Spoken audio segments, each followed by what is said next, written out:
Well, hello there, friends. We are going to have a pretty good time today, I think. I am excited to present our first case study. All right. We're going to look into a specific story of a person who went through a kind of, conversion to deconversion experience. And we're just going to go through this experience. We're just going to go through this story together. So basically what we're gonna do today is um, I found this video, right? And it's pretty long. I would like to watch all of it today. Obviously, it's gonna be a little bit fast, so this might be a little bit of a long live stream, but I think that it'll be really good to listen to a person's belief system, like listen to how they talk about things, like what they believe, how they kind of got to the place where they believe what they believe. This is super important stuff. If you don't know how to think critically, if you don't know how to assess beliefs, it's super easy to kind of believe anything. And another thing is if you're already believing something, then like what I mean by that specifically is if you're in some type of religion already, there's a higher likelihood for you to get persuaded to believe another religious set of beliefs or something like that. So, what I would like to do today is talk to you about all of that and see if we can get a better understanding of what it actually looks like to get brainwashed and also what it looks like to get unbrainwashed again. So I hope that this is going to be a good one for you all. If you're watching the replay, really excited that you're here. Let me know in the comments what you're thinking about the process of brainwashing. Have you ever been kind of convinced of something in your life? And also, remember to like, share, and subscribe to the channel if you're interested in this type of content. Take a look at my live streams that I've been doing recently, and you'll see kind of what I'm into these days. And also make sure you give me a follow on my other platforms, and then check out to see if you're interested in supporting the channel. All the information is right down here.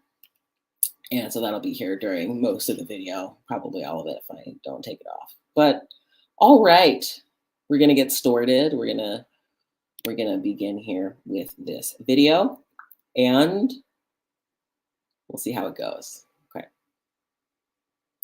So I don't know if I mentioned this earlier. The individual, her name is Jessica Schab, I think is how it's pronounced. Schab, maybe.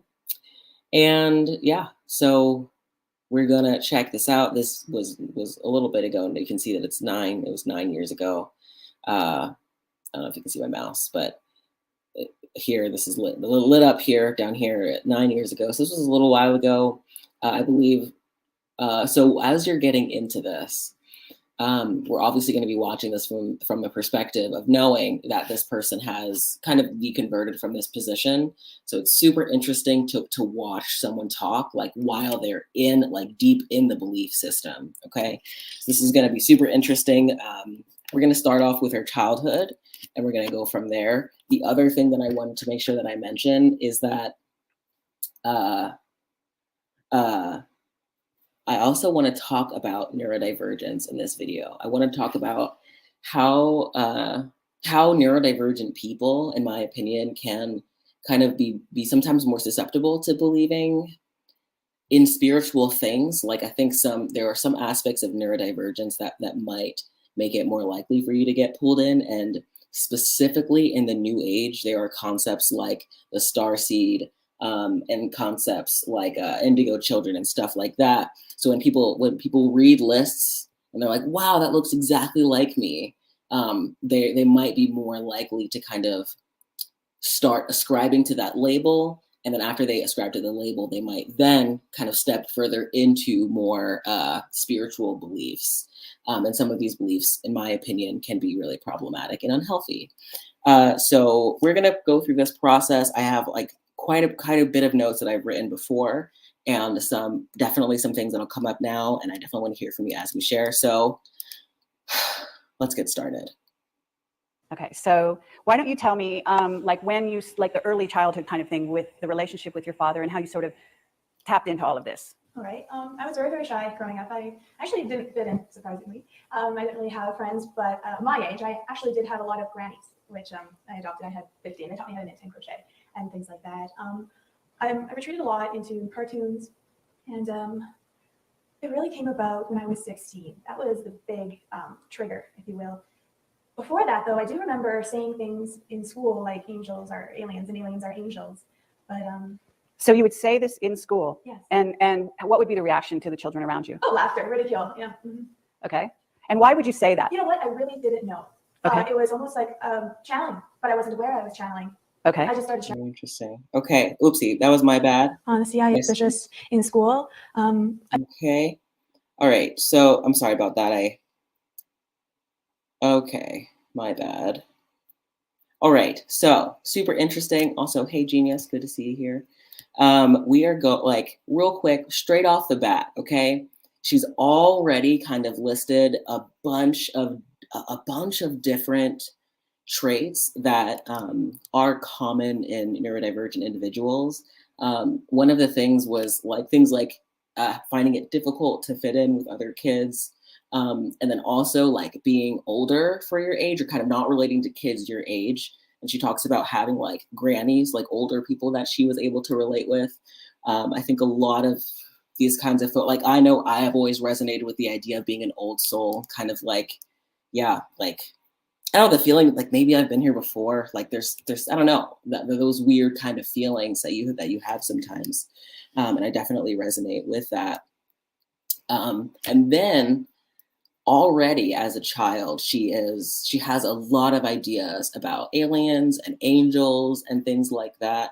And you can tell by the way that she's talking about this now that she's like, wow, I already knew the truth about angels and aliens as a young child, and I didn't know that I was channeling, right?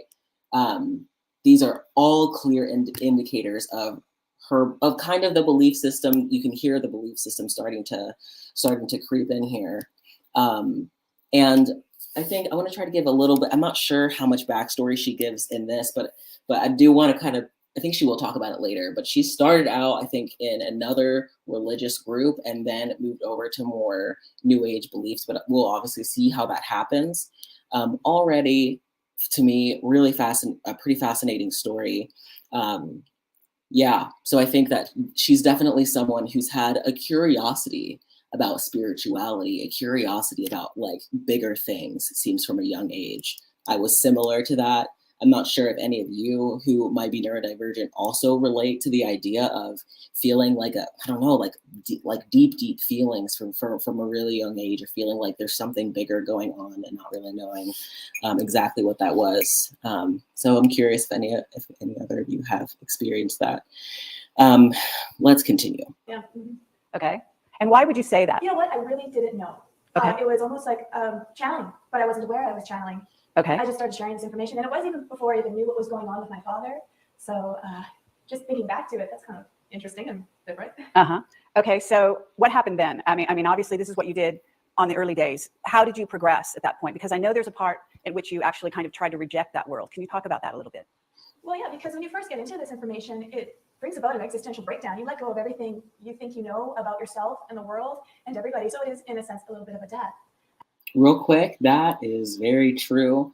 Once again, I don't know if any of you are familiar with like new age beliefs, but it is a mind fuck for sure. Like it kind of like it takes it. You have to really like shift the whole way you view everything in the world. It's tricky to get grounded from that and to lean into those beliefs, because yeah, they lead with a lot of pretty intense beliefs. So it makes a lot of sense why a lot of people do have a bit of an intense emotional reaction when they, I guess, move into the spiritual world. And also a rebirth. You're an empty vessel to be filled. Oh, I wanted to stop there too. Being an empty vessel an empty vessel to be filled, I think is an interesting concept. Like, I don't know, kind of like she felt, I don't know, almost like it's a rebirth. You kind of let go of all these other ideas, and it's the opportunity for new ideas to come in. I just think that was interesting that she said that. Be a little more specific in terms of your experience, because I know that you had a tragedy in your life, but prior to that, because that happened kind of like in your late teens, Yes. you had sort of a dilemma. So can you describe what your father was like and why, and how that dilemma kind of came around in your life? He was very distant. He was connected to a world that I wasn't familiar with at the time, and he spoke about things that I really didn't understand also. But he was, very, very like passionate and loving as well. But sorry, I'm getting nervous. Well, I can say beforehand, I was always a little bit suspicious in school. I felt like I didn't like being taught what to think rather than how to think. That was always in the back of my mind, and also just I kind of felt like I was coming off the assembly line. And I remember trying to ask about things that I would notice that there's just stuff we weren't being taught about in school. For example, in grade 8, they were saying the only kind of matter is gas, solid, and liquid. And I raised my hand and I said, well, what about plasma? And do you know what she said? Go to detention. Go to detention, really? Yeah. So very interesting. Yeah. And you grew up in what area? well, I was born in Okay, real quick. Also, hey Naz, what's up? Great to have you here. That's a terrible teacher, right? Did you catch that? Like, I think that oftentimes neurodivergent kids are real expressive and things like that, have a lot of questions, think about things in the ways that other kids don't. And so, like, also, I don't want to say that I'm like, I want to make it clear that I'm not speculating about her neurodivergence. I know she has at least discussed that she's dyslexic. So there might be other things as well. So she definitely falls under the neurodivergent umbrella. But yeah, just wanted to make sure I mentioned that as well. Winterpeg, but I left when I was 7, and the Vancouver area, the suburbs. Okay. Mm-hmm. So you were told to go to detention because you talked about plasma. Yes. And that's, actually, I mean, so they actually didn't have any clue about that. And we're talking what year approximately? Do you remember? I was in grade 8, yes. Okay. First year of high school. Okay. And I just started to realize, wait a second here, there's a lot they're not saying, and why can't we talk about it? Why do we get in trouble if we bring this stuff up? Okay. Right? So what happened after that? I kind of disregarded it. Like, I didn't really pay too much attention to it. It was just always in the back of the brain. And it's almost like a detective. You're collecting all these bits and pieces as you go on the way, and still very blind. So we have a trigger. And my trigger was when I was 16. It was tragedy. My sister ended up passing away, and her friend was drinking and driving. And it was just my sister that went. So it was just her time. And okay. And how did that affect you? I mean, obviously, it's distressing, and we don't have to dwell on it here, but at the same time, I think that it has something to do with your willingness to perhaps let in these other worlds. Would you say that? Yes, because I realized that I was very depressed at that time, and I was also very Christian thinking, in the sense that I felt that everybody who parties and does drugs and things like that is bad, and I don't want to converse with them. I'm not saying all Christians think like that, but that was just the way my headspace was and my interpretation of that. So when she passed away, and I was listening to her friends speak about her at the funeral, they were talking about this wonderful girl that I never got to know. Because real quick, I just wanted to pause. So obviously she's coming from, like I mentioned, like she has some Christian related beliefs.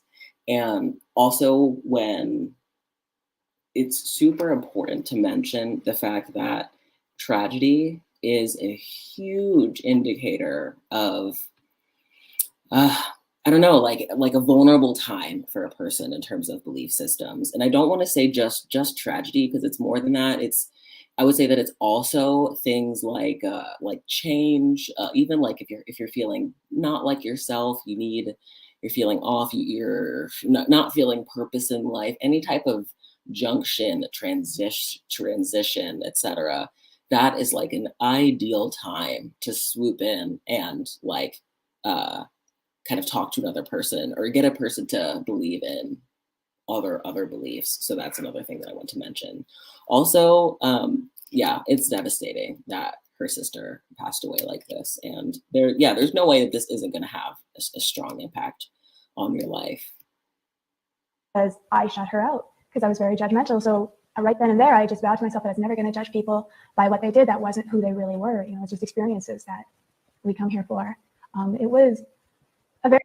And then also, okay, I also think that it's so important to discuss evolution, the per people's personal evolution and beliefs. So, like for me personally, when I was like stuck in new age thinking and stuff like that, I was like, it was an upgrade. It was an upgrade from Christianity in some senses, like me being less rigid, a little bit more open to other people and things like that. So you can see that I guess I want to say overall that like her stint in the New Age was probably useful for her on her spiritual journey. Yeah, that's pretty much what I want to mention there. Very devastating time when my sister passed away, in that it destroyed the family. My mother ended up getting worse, very bad migraines. I mean, she had migraines before, but they seemed to be more frequent and lasted longer and more severe. And my father ended up getting a stroke, and family broke apart. My brother went to university. My other brother went to a foster home. We became homeless. So it was a lot all at once. And I think I just became very traumatized. You know, it almost didn't seem real. Okay. Mm-hmm. Okay, you told me that your father had a big influence on Yes. your sort of letting ETs communicate with you. Can Yes. you talk to me about that story? Yes, right after my sister passed away, my dad said she's come back, and she started to speak to him. And she said that it's a very exciting time to be alive. The universe is like a big garden. There's lots of tending to. I've come back to let you know that certain members of the family have been called for a very specific mission. And she was like the introduction towards a whole bunch of other beings coming through. So after my sister started coming through the catalyst, then came angels, nature spirits, ascended masters, extraterrestrials. It just got really, really out there. Okay, when you say this happened, did this happen to you, or did this? So she's going to say that happened to her father. Yeah. So right, like there's so much to unpack here, guys. Like so much to unpack. So tragedy, right, does a lot to a person, and this story is particularly interesting to me because she is. This is like, it's almost like she is like having a spiritual awakening with her father, because a lot of this stuff is happening to her father, right? He's having the visions and things like that, and connections with those other beings and things like that. But the angels or whatever in his mind are saying like, people in your family are chosen, right? They are a part of this mission or whatever, so to speak.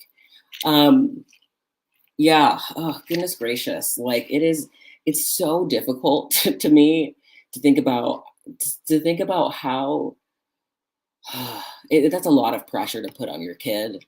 Like, are you ready to tend to the universe, child? Like, that's a lot. It's not just, hey, I'm your dad and I want you to do well in life, and I want you to impact people for positive things.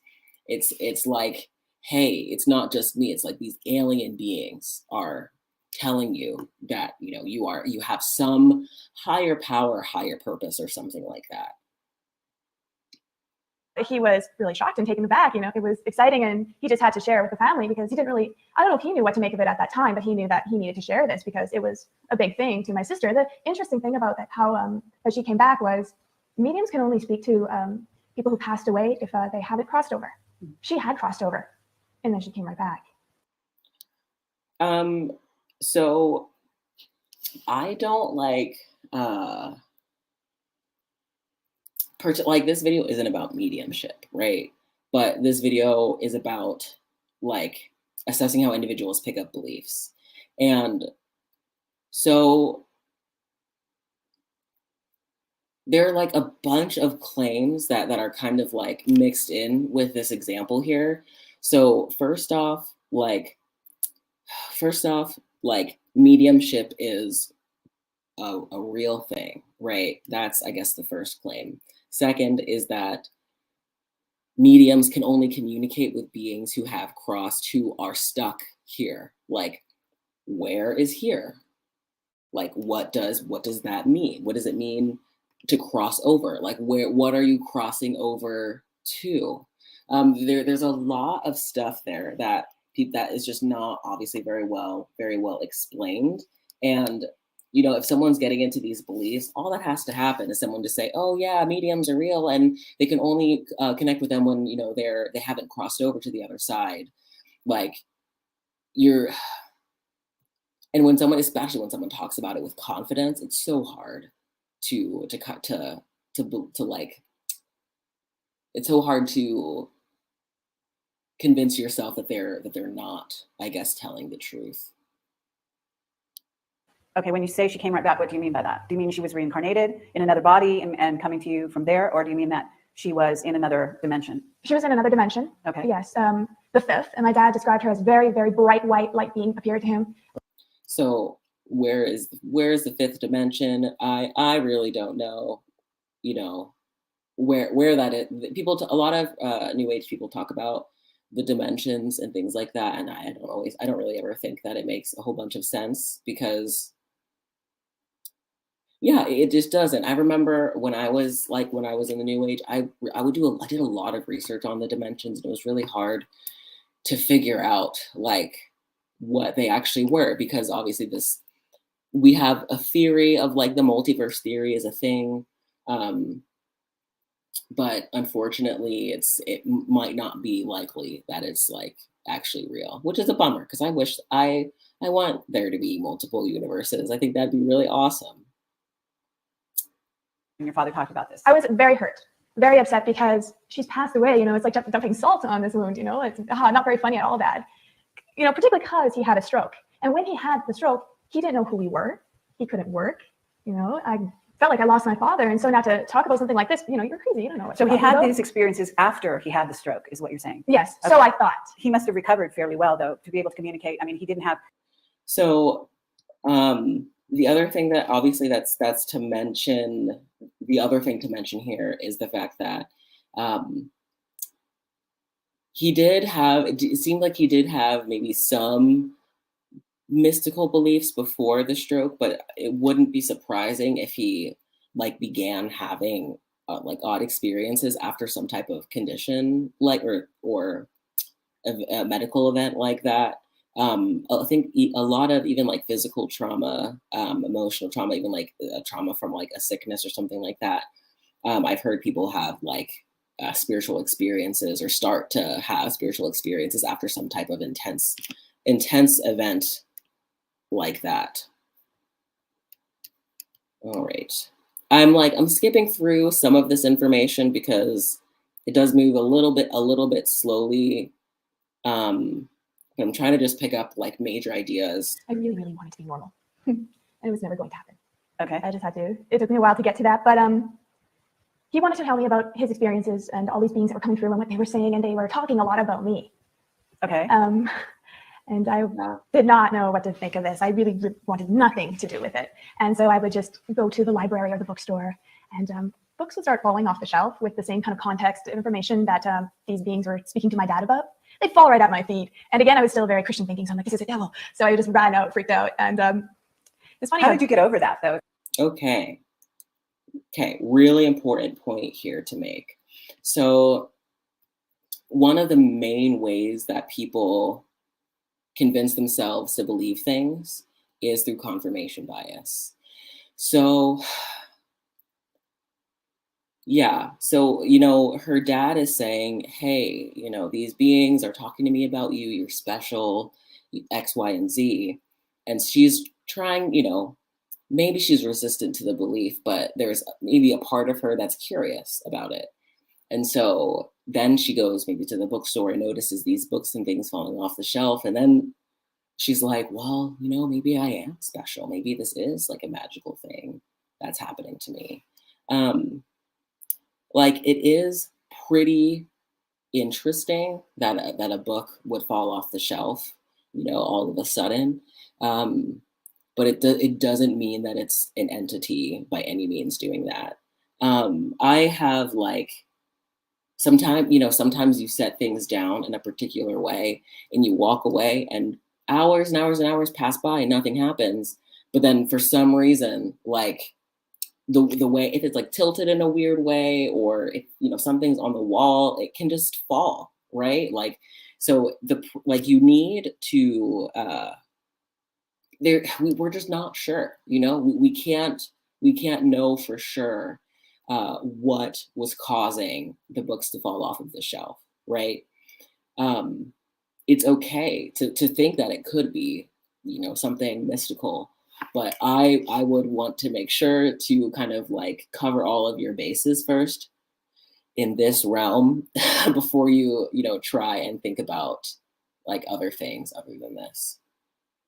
um yeah, so also, she was set up for failure a little bit in terms of the new age stuff, because she already had some belief in the supernatural in and of itself. So she was already dealing with magical thinking, and if you're already dealing with magical thinking, it makes it hard for you to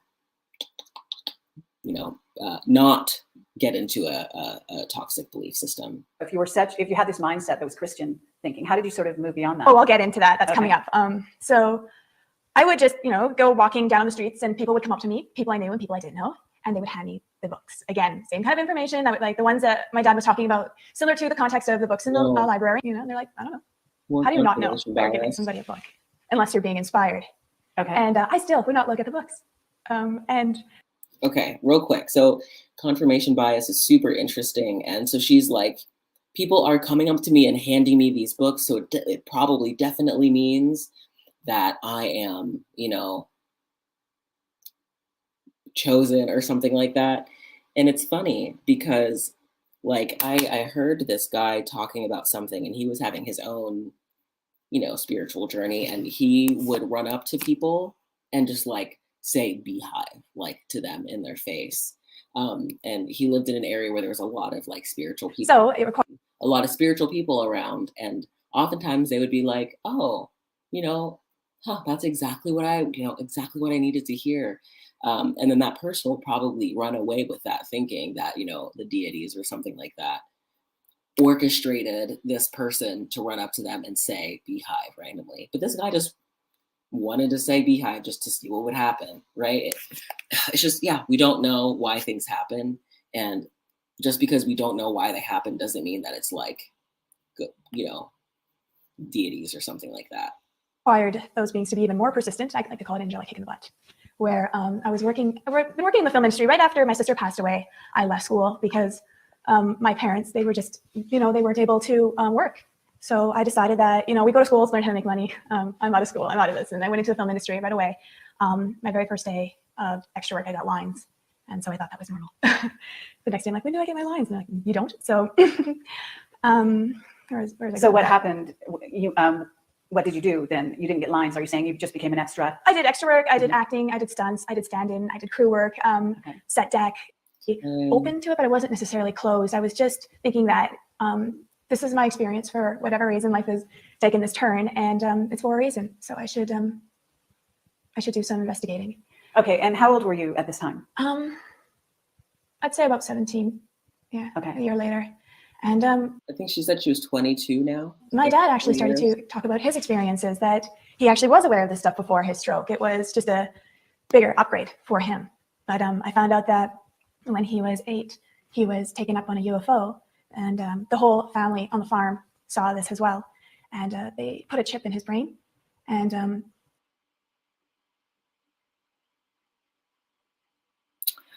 so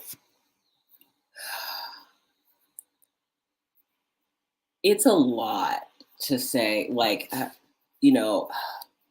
alien abduction is a whole thing in and of itself. It's an interesting phenomena that people report.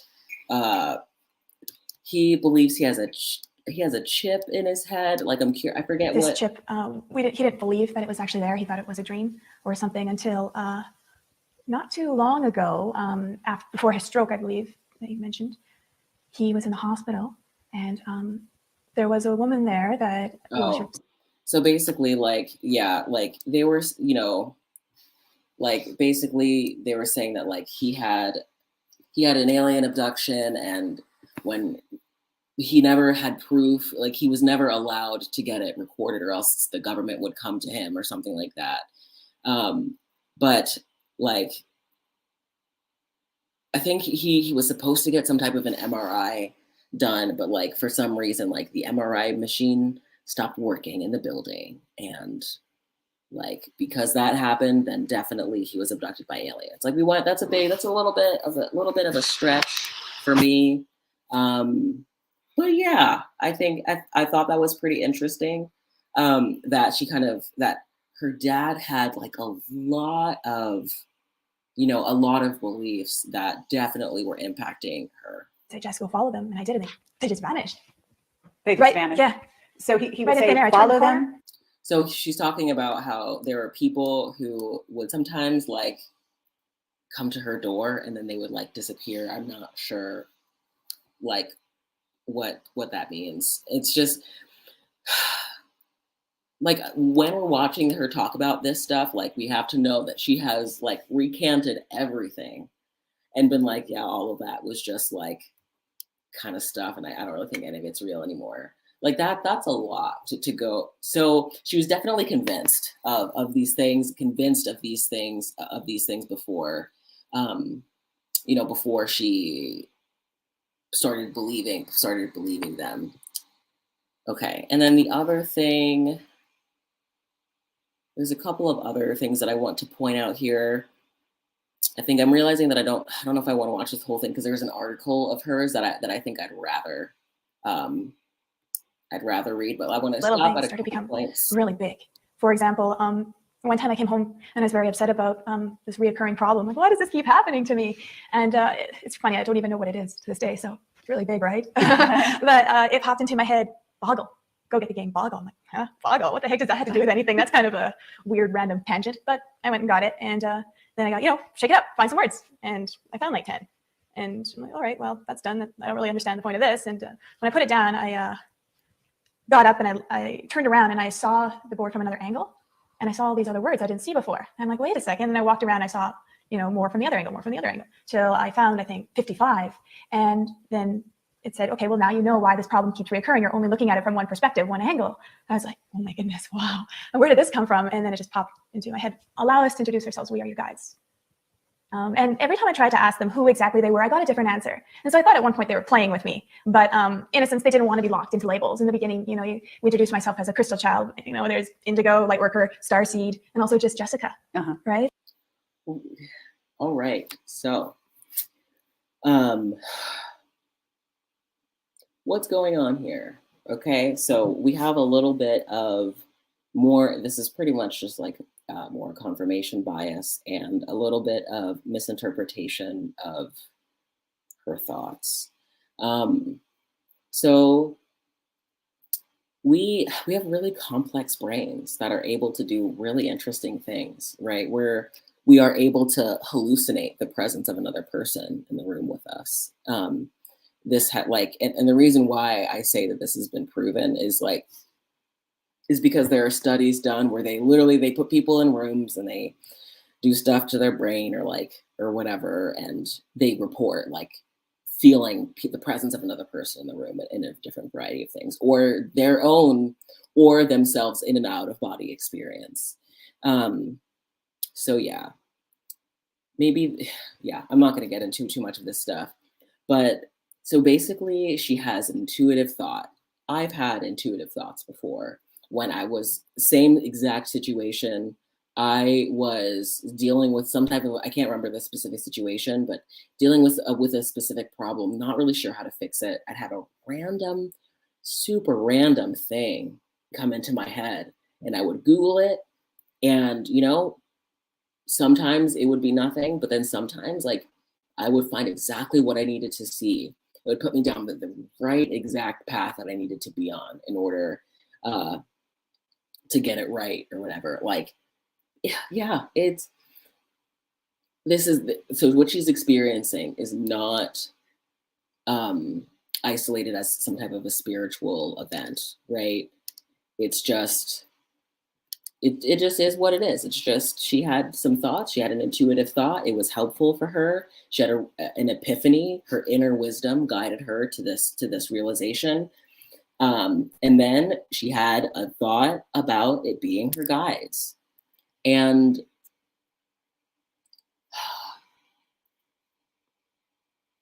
I don't, I'm not going to say that this never happens to someone spontaneously, but the fact that she had already been looking into these beliefs and stuff like that before she claims to have some spirit guides or spirits talking to her.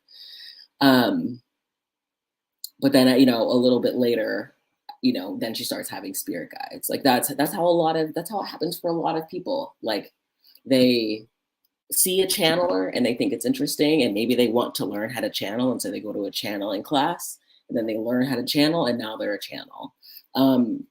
Anybody can channel. It's not a spiritual magical thing. It is like a very natural thing where we kind of like we tap in more to a subconscious part of us that has a lot of wisdom, and this is a very real aspect of ourselves. I think I've mentioned before, hopefully several times, that I know what it feels like to feel like when you're talking that it's not you talking, that there's something else like driving you and fueling your words and kind of giving you wisdom that you feel like you didn't have access to if you were just kind of talking from your own space. It's a real feeling.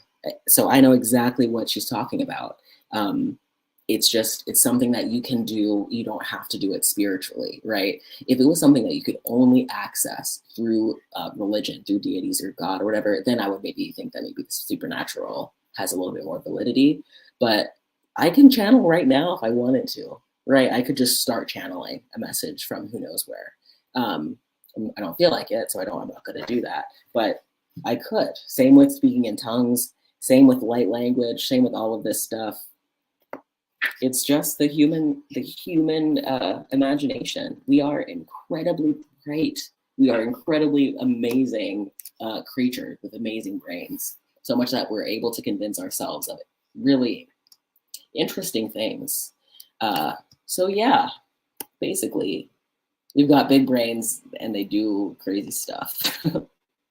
So they're all labels when it comes down to it. They're all pieces of ourself. I mean, in school, I was always told that I was stupid, and I believed it. Well, when you say you were told you were stupid, who told you that? My teachers. Because I was put in the special classes. A slow learner. See, once again, talking about the neurodivergent thing, I think I mentioned the other day, someone talked about how neurodivergent people, in my opinion, they may be more susceptible to things like gullibility, naivety, and things like that. They may be able to be coerced into high control groups or abusive relationships. I still, if anyone knows of any research that's been done on this, please share it with me. I'm interested in that. I haven't really found a lot of information, mostly anecdotal reports.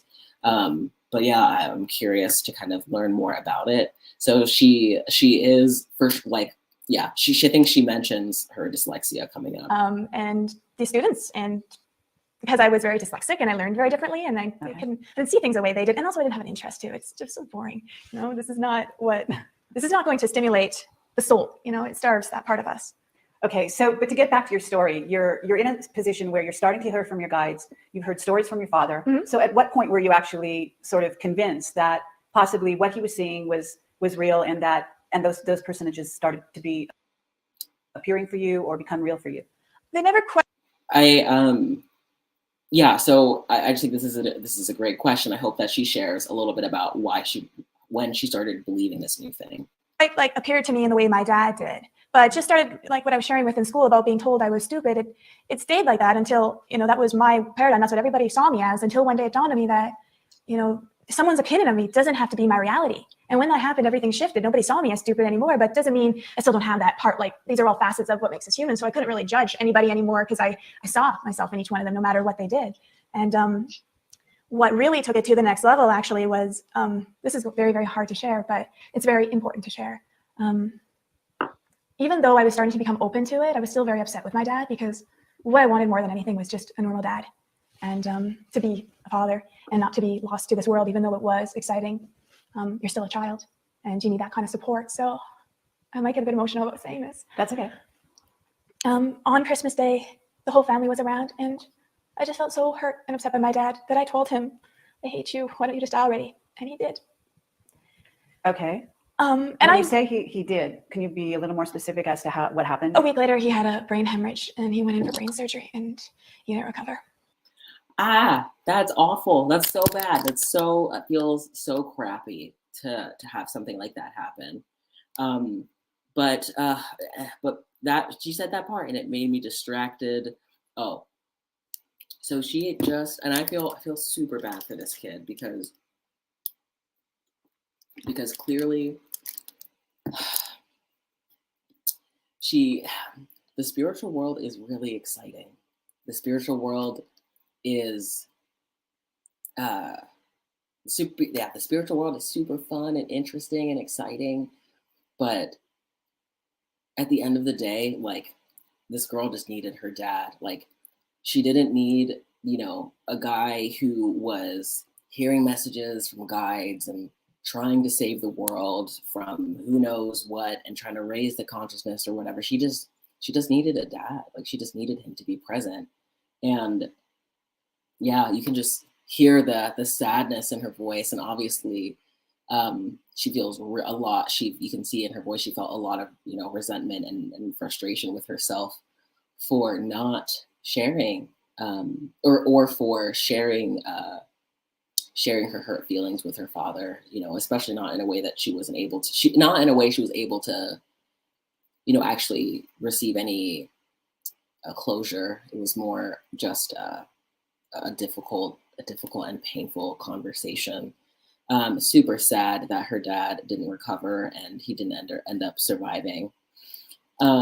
So, it feels really sad, and some more of these beliefs are going to come up in just a moment.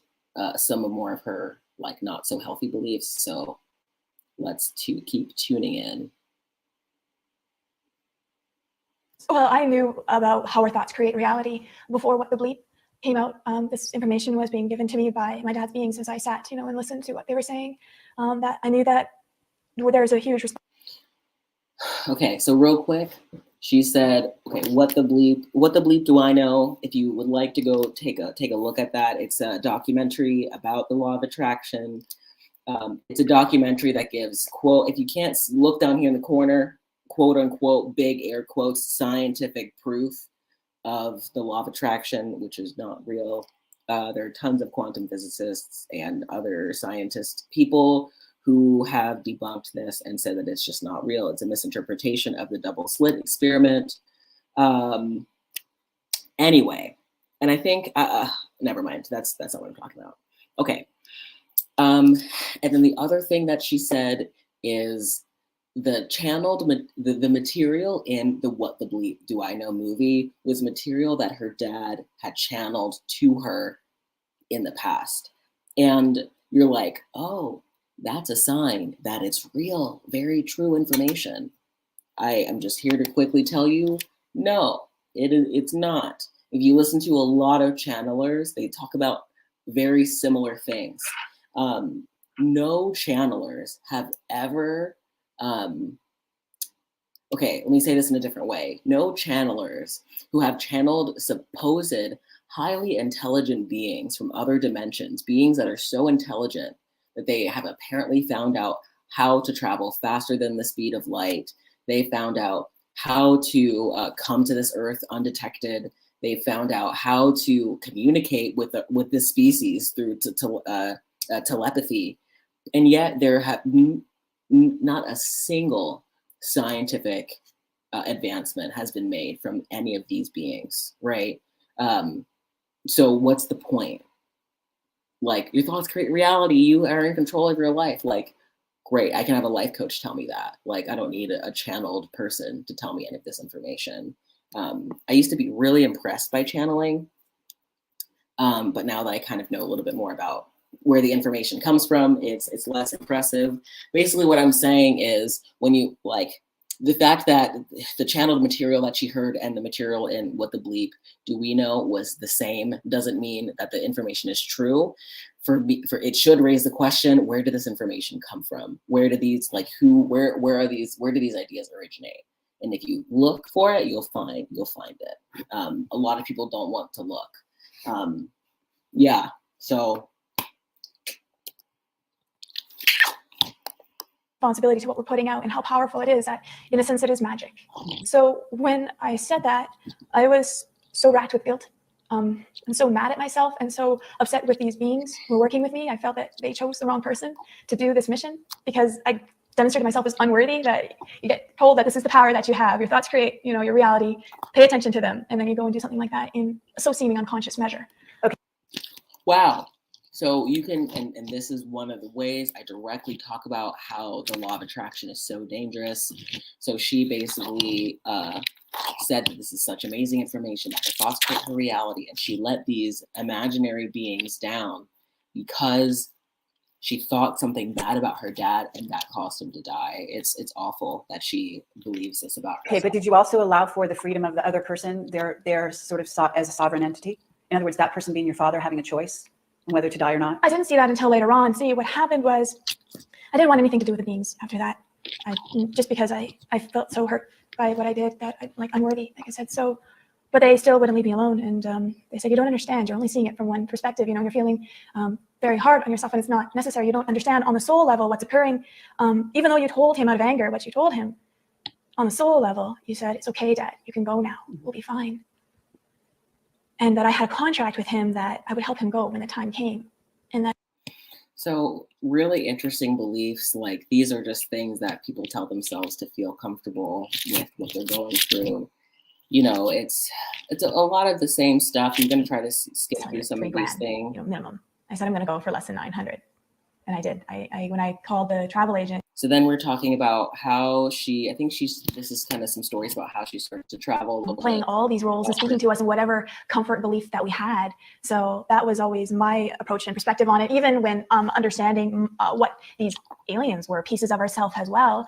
And so what I started to do was not only test the stuff out of my life, and I don't mind sharing those experiences because they're quite wild and really fun, especially when people start trying it out for themselves and then calling me up later going, oh my goodness. So, but for example, what I found with the extraterrestrials is, if time doesn't exist, past, present, and future are all existing at the same time simultaneously, and this is an illusion, in a sense, time is just a bunch of still frames. And this camera, it's not really moving, it's just a bunch of still frames. And it's a trick of the eye, such as the case with going on within our mind as well, making us perceive. Then if we've been taught to believe about time linear the way we do now, then that means there is aspects of ourself that is fragmented. So future versions of ourself, depending on the probability of our thinking. Yeah, and like more of that. It's just like it's a lot to absorb all of this stuff. And I think I'm gonna stop there with this part of the video, because it's just a lot of the same stuff, and I hope that I've made my point with how she kind of got to where she is. And okay, so next, what I'd like to do is read a little bit of how she lost her faith. This is kind of the stuff that's really, really exciting to me. So let's read together a little bit about Jessica's belief. So, awesome. So this is Jessica. This was published last year, the end of last year. Oh no, 2017. Never mind. This was several years ago. So she's been out of this field for quite a while now. And now she's the founder of the EOF project, which I think is like a type of coaching company that helps people have more rational beliefs, I think, something like that. Okay, so let's review a little bit more of her life. So she was raised, so this didn't come out in the video, so she was raised in a cult, Christianity, Judaism, and Jehovah's Witnesses, and the Worldwide Church of God. I'm not sure, I've looked into this group before, but it is pretty interesting. This group seemed, if you can read here, that this group had quite a number of pretty intense beliefs, restrictions around food, restrictions around who to talk to, and things like that. Yeah, there is, in this passage, you can see She had some apocalyptic beliefs in that church as well. And when she was 14, her dad left the church because of his New Age types of beliefs that he started to pick up. And then, oh wow, the church was shut down and then it was returned. But yeah, so that's pretty much it. And then she was in the New Age. But pretty much I want to talk to you about how she came out of belief. All right, so here. So when it was so funny. She was going to go to Asia right before the end of the world in 2012. This was pretty big for a lot of the people in the spiritual community, I've heard. And she meets this guy named Diego, and he was the first person in years I spent time with that did not have the same beliefs as me. At first, I took what he said as, that's your perspective. Okay, I respect that. I'm open to discussing a difference in views. And I think the point here that she was sad for him and the fact that he didn't have beliefs and connected to his spirit. But like she wanted to help him. But at the end, look, it was him who helped connect me back to my rational, sober mind. And this, y'all, this is what I hope to do for y'all. This is why I get on here and make these videos, is hopefully to help some people understand a little bit more about what is true. So, and also you can see that he asked questions that started to give her doubts about her beliefs. He wanted me to understand the mechanics of the mindsets, especially the self-deception that she put herself through. He would ask me things like, are you sure this is true? And if I said, because I feel this is true, or had certain experiences, he would then say something like, are you sure your emotions and experiences are as reliable as you think? Who are you with your beliefs? Can you think outside of them for a minute? And this basically goes back and forth. It's so amazing how this guy was able to help her think more rationally. He was able to think, she was able to see how the beliefs were harmful. She was able to see how she was pretty much a drug dealer and an addict, and she didn't even know it. I thought that was a crazy line. I know exactly what that feeling is like. And, it's upsetting because beliefs oftentimes interfere with our ability to understand what's real. And like she says, it stopped her from thinking of beliefs and mindsets can stop us from thinking and questioning. And that's literally the last thing that you want to happen. So, a little bit later, she realized that she kind of almost did the same thing with Diego. Like, oh my gosh, you've saved me, and started to put him on a pedestal. But she helped him. But, he helped her get out of this system. And it's great, now she set up this EOF project. It's using critical thinking, metacognition, and mimetics, which I'm not sure what that is exactly, to help people via coaching and courses, which I think is so awesome. Now she's pretty much working a lot more, talking about her story, talking about her transition out of the New Age. That is really, really crazy that she was able to pull herself out of this. And I think that it'd be a good idea to end the video sharing a little bit of, from her perspective, where she's at right now. So hopefully this will work. Okay. So I'm going to start, and we are going to start with a very special person. She has traveled from Portugal to get here. When I first came across her, she said she was an ex-crystal child. And I Googled that, obviously, as you do immediately, and stalked her. And it is the weirdest stuff. I mean, wow. And I'm going to love for her to explain what that is. She's also the co-founder with Diego's there of the End of Fear project. And I just want to say what I love is her energy, and it's not the weird aura stuff, just got great energy. So can you put your hands together for Jessica, please? Hi, everyone. Thank you so much, Faith to Faith event, for having me here. I'm really excited, but also a bit nervous because I've never spoken in this way in public before. As a crystal child, I did that for 10 years as a public speaker. motivating, inspiring people, wanting them to explore their infinite potential. And I guess a lot of people who might have Googled Crystal Child are still maybe wondering what exactly that is. And it seems to be something like, let's say, Star Trek, Star Wars, X-Men, all combined together.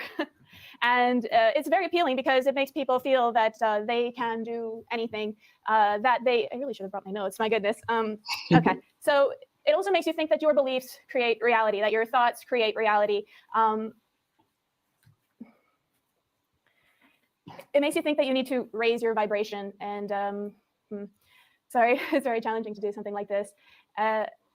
So what got me into something like this was guilt. My father really believed in these sort of things because he was a Christian. And when we lost my sister, he really started to cling to these sort of beliefs. And that's like why people believe these things. They experience, either they're born into it and they're indoctrinated and conditioned into believing that this is the way to be. And or they're just have some sort of experience, some trauma that needs them to cling to something. And with death, we really want to know that, have some answers. We really want to think that we are going somewhere. So anyway, when my dad passed away, I remember before I felt really bad because my dad kept saying that I was special, that I had some sort of a mission.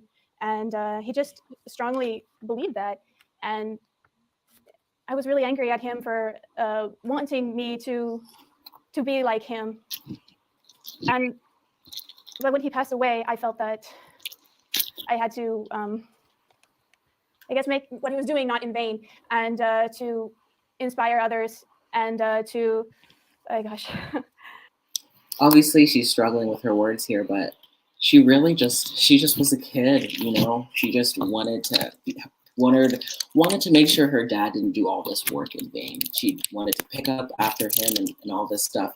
I feel like it's so commendable for her to do all of this, and I know I wish that, you know, it wasn't at, you know, the cost of her kind of mental sanity for all of that time.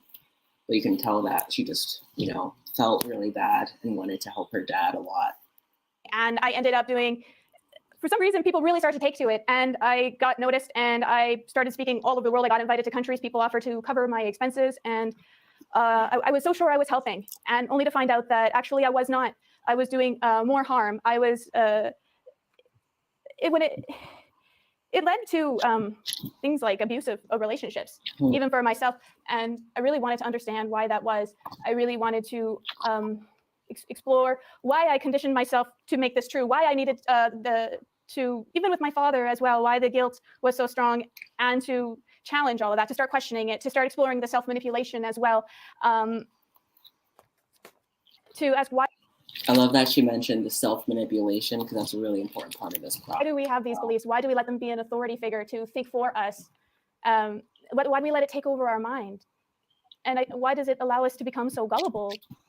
So that's actually a lot of that came from when I met my partner, Diego, in Bali. And he helped me he didn't tell me that what I was doing was wrong. He wanted me to question it and explore and dissect it for myself, to find out for myself, to study my own confusion, to explore.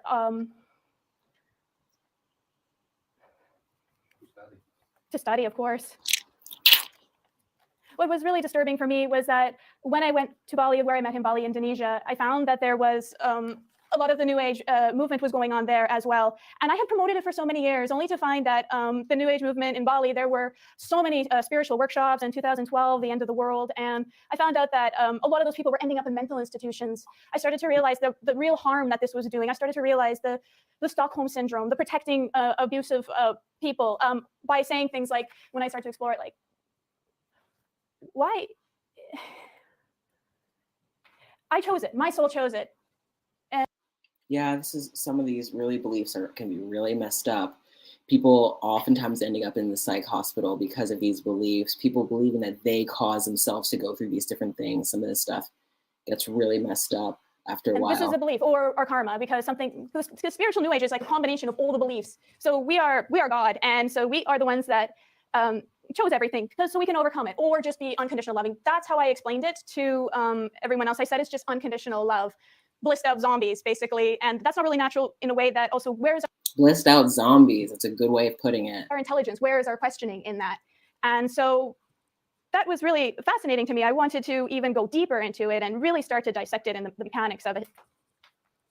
And and so, how can we say our soul chose, or just to be, if someone is abusive to you, to just be loving, and then somehow you will overcome it, or you will change them? We have this idea we can change people through our beliefs, so we continue on with it.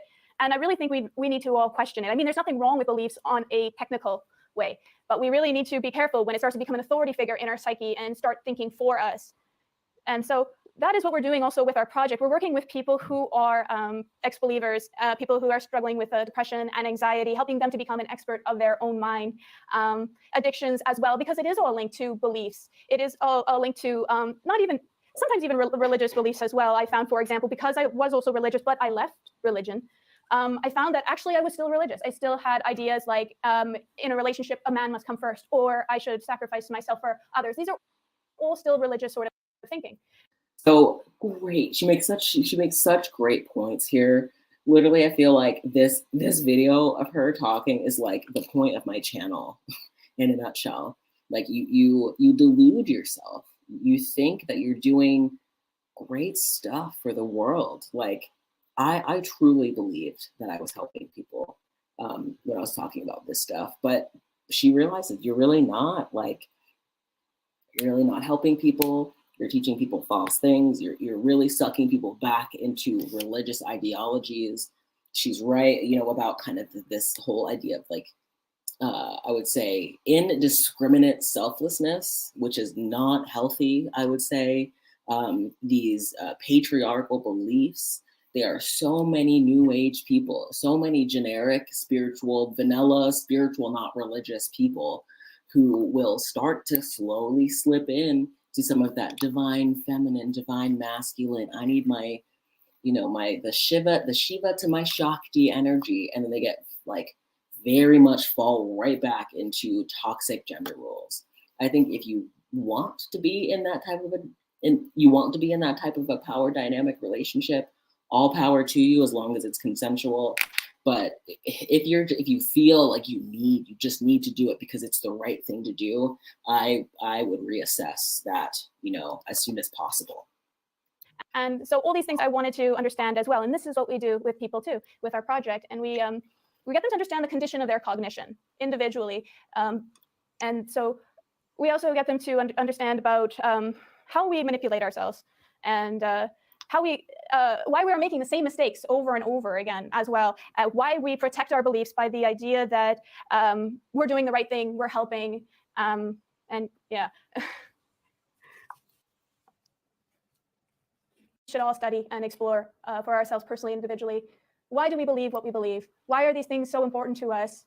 Why are we so afraid of the unknown? Because a lot of the times these beliefs come from the unknown, and a lot of people are here and afraid to even speak out. I mean, I had a lot of people come to me afterwards who are afraid to share because aside from being ostracized from their family, which happened when I started to speak out, I felt I had a responsibility. Like, I created a Frankenstein, so I also, I helped bring this about. I want to be the one to help take this down as well, or to expose it the best I can. And I lost all my followers. They all called me like evil or the Illuminati, because New Age Crystal is, you're like an alien, you know, so you're a good alien or you're a bad alien or whatever. I never necessarily believed that, but I just thought that it'd be interesting to explore that. Perhaps, we don't know. Which is so interesting. Like, so she shares, like, she never necessarily believed that she kind of was an alien. So when we watched that video of her earlier talking about her beliefs, and she was like, yeah, like all these extraterrestrial stuff like that, you could tell that she felt convinced. There was a part of her, but she seemed convinced, but now you can definitely tell that there probably was a part of her the whole time that was a little bit uncertain, a little bit bitter, a little bit resentful, maybe.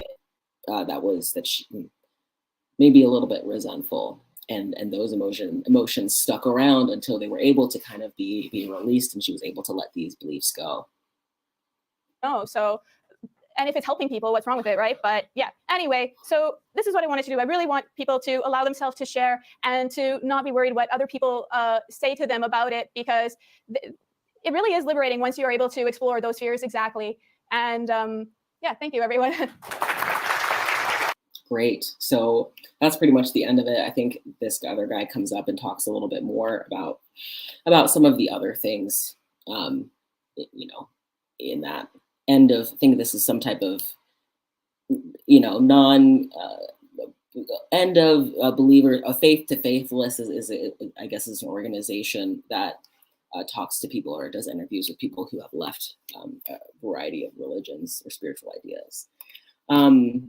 I feel personally like when I go on the internet, like I don't see a lot of people talking about like being ex spiritual, like, and especially the religious type of beliefs that come with it.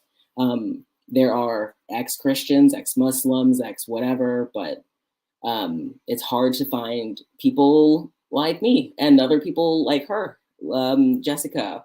There's other people that I just did an interview. If you check on my Instagram, you can find I did an interview with the Soulful Human podcast.